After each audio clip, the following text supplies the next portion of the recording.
శ్రీరామ్ ఇవాళ రేవంత్ రెడ్డి గారి స్టేట్మెంట్ చూస్తే నాకు దిమ్మ తిరిగిపోయింది.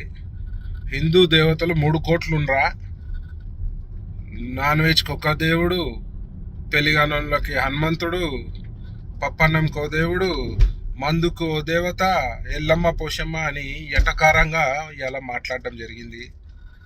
దీన్ని నేను తీవ్రంగా ఖండిస్తున్నా. ఈ యొక్క స్టేట్మెంట్ని హిందూ దేవతలు 3 కోట్లు ఉన్నారని చెప్పి నువ్వు అపహాస్యంగా మాట్లాడితే నువ్వు ఒక హిందూ ద్రోహిగా మేము అనుకోవాల్సి వస్తుంది. రేవంత్ రెడ్డి గారు ఆల్రెడీ మీరు చెప్తూనే ఉంటారు, కాంగ్రెస్ పార్టీ ముస్లింల పార్టీ, ముస్లింలు ఉంటేనే కాంగ్రెస్ పార్టీ అని.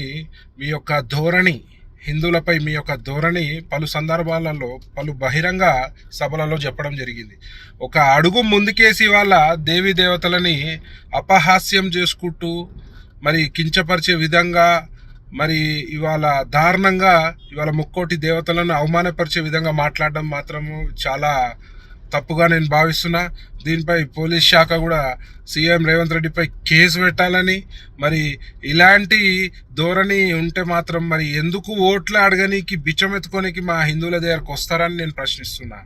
అలాగే ఇలాగే మీ యొక్క హిందువులపై ధోరణి ఉంటే మాత్రం ప్రజలు మిమ్మల్ని ఒక హిందూ విరోధిగా, హిందూ ద్రోహిగా మరి మిమ్మల్ని చూడాల్సిన పరిస్థితి ఉంటుందని తక్షణమే రేవంత్ రెడ్డి గారు మరి దీనిపై హిందూ సమాజానికి క్షమాపణ కోరాల్సిందిగా నేను మనవి చేస్తున్నాను, డిమాండ్ చేస్తున్నాను.